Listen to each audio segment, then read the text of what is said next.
দর্শক, দুটি খবর আমার কাছে ভালো লাগেনি। কেননা এর যে প্রতিক্রিয়াগুলো এবং এর বিশ্লেষণগুলো কোনোভাবেই ভালো কিছুর ইঙ্গিত বহন করে না। একটি ঢাকায়, আরেকটি চট্টগ্রামে। চট্টগ্রামের খবরটা আগে বলি। চট্টগ্রামে মাঝপথে ২১-এর আবৃত্তি অনুষ্ঠান বন্ধ, শিল্পীকে হেনস্থার অভিযোগ। তারপরের খবরটা দেখেন, নিরাপত্তা ইস্যুতে স্থগিত বৈষম্য বিরোধী ছাত্র আন্দোলনের কনসার্ট। আমার কথা হলো যে কেন, আচ্ছা এটাই দেখি আগে খবরটা কি বলা হচ্ছে।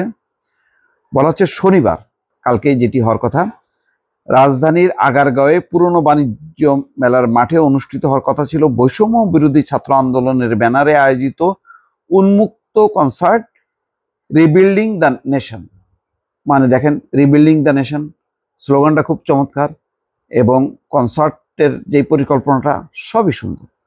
মানে এখন তো মানুষকে উজ্জীবিত করতে হবে, মানুষকে সবসময় টেনশন, অনিশ্চয়তা বা ওই আওয়ামী লীগ যেভাবে মানুষকে একেবারে অন্ধ করে রাখছিল বিভিন্ন অনুষ্ঠান করে, এবং তারপর তারা বলা শুরু করলো যে বাংলাদেশ এখন জঙ্গিবাদ, মৌলবাদ, এখানে কোনো কনসার্ট, কোনো গান বাজনা, নাটক কিচ্ছু হবে না।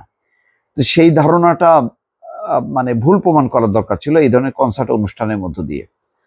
কিন্তু হঠাৎ করেই একদিন আগে তা স্থগিতের সিদ্ধান্ত নিয়েছে আয়োজকরা। নিরাপত্তার কারণে আপাতত কনসার্টটি স্থগিত করা হয়েছে বলে আয়োজকদের পক্ষ থেকে নিশ্চিত করা হয়েছে। বৈষম্য বিরোধী ছাত্র আন্দোলনের সাংস্কৃতিক সেলের সম্পাদক সালাউদ্দিন সৌরভ জানান, নিরাপত্তা ইস্যুতে কনসার্টটি আপাতত স্থগিত করা হয়েছে। আপাতত বলা হচ্ছে, যাক তাহলে আশা আছে যে পরে হয়তো হইতে পারে। অংশগ্রহণকারী দর্শক এবং সংশ্লিষ্ট ব্যক্তিদের নিরাপত্তা আমাদের সর্বোচ্চ অগ্রাধিকার, তাই পরিস্থিতি বিবেচনায় এই সিদ্ধান্ত নেওয়া হয়েছে। সবকিছু তৈরি ছিল, কিন্তু আমরা কোনো ঝুঁকি নিতে চাইছি না। আমাদের পরিকল্পনা ছিল পরের সপ্তাহে পিছিয়ে নেব, কিন্তু পবিত্র রমজান মাস শুরু হচ্ছে, তাই পরিকল্পনা আছে ঈদের পর আয়োজন। এখানে নগরবাউল জেমস কনসার্টে আরো গান গাওয়ার তালিকায় ছিল ব্যান্ড চিরকুট, আর্টিসেল, সোনার বাংলা সার্কাস, তারপরে Bengal symphony, Bangla 5, cryptic fate, Kureghor, কাকতাল সঙ্গীত শিল্পী ফারজানা ওয়াহিদ, সায়ান সহ অনেকে।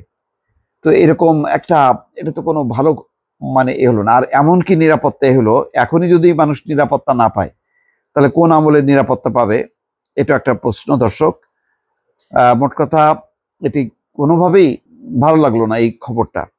আর একটা দেখেন, চট্টগ্রামে মাঝপথে ২১-এর আবৃত্তি অনুষ্ঠান বন্ধ, শিল্পীকে হেনস্থার অভিযোগ। কেন হেনস্থা সেটাও ব্যাখ্যা দেয়া আছে। চট্টগ্রামে অমর ২১-এ এবং আন্তর্জাতিক মাতৃভাষা দিবস উপলক্ষে আয়োজিত একটি আবৃত্তি অনুষ্ঠান মাঝপথে বন্ধ করে দেওয়া হয়েছে। শুক্রবার বেলা 11:45টার দিকে এই ঘটনা ঘটে। এই অনুষ্ঠান আয়োজন করে চট্টগ্রাম আবৃত্তি সম্মিলন। একটি কবিতায় বঙ্গবন্ধুর নাম উচ্চারণের পর জাতীয়তাবাদী সামাজিক সংস্থার নেতা কর্মীরা গিয়ে প্রতিবাদ জানিয়ে অনুষ্ঠানটি বন্ধ করে দেন। এ সময় এমন কবিতা পড়ার জন্য এক আবৃত্তি শিল্পীকে হেনস্থা করা হয় বলে অভিযোগ। না, এটা ঠিক না। এটা কেউ যদি এটা মনে করে যে বঙ্গবন্ধু বলবে, শেখ মুজিব বলবে, বা ঠিক না, এই এত যদি ইনটলারেন্সটা থাকে, তো ভবিষ্যতে যদি পরিশুদ্ধ আওয়ামী লীগ আসে তো তারা তো বঙ্গবন্ধু বলবে। তো তাই বলে তাদেরকে এত অসহিষ্ণু হলে তাহলে কিন্তু রাজনীতি করা খুব কঠিন হয়ে যাবে। গণতান্ত্রিক রাজনীতিতে সহিষ্ণুতা থাকতে হবে, এটা হলো পরিষ্কার কথা। জাসাসের সভাপতি মুসা বাবলু এবং সাধারণ সম্পাদক মামুনুর রশিদের নেতৃত্বে এই ঘটনা ঘটে। মামুনুর রশিদ স্বীকার করেন, ওই অনুষ্ঠানে রাষ্ট্রবিরোধী কর্মকাণ্ড চলছিল, তাই আমরা প্রতিবাদ জানিয়েছি, প্রশাসন অনুষ্ঠান বন্ধ করে দিয়েছে। না, এটা ঠিক না। আপনারা, এটা উচিত ছিল প্রোটেক্ট করা এই সাংস্কৃতিক অনুষ্ঠানকে। শিল্পী, সাহিত্যিক, কবি দেশে বিদেশে অসংখ্য ছড়িয়ে আছে, নানা মতের পথের হবে। এইভাবে সবাইকে তো কণ্ঠরুদ্ধ করা যাবে না। এটা তো আর একটা স্বৈরশাসনের বদলে আর এক ধরনের স্বৈরশাসন প্রতিষ্ঠার এক ধরনের মানসিকতা, সেভাবেই কিন্তু সবাই বর্ণনা করবে। অতএব সাধু সাবধান। ভালো থাকবেন। আল্লাহ হাফেজ।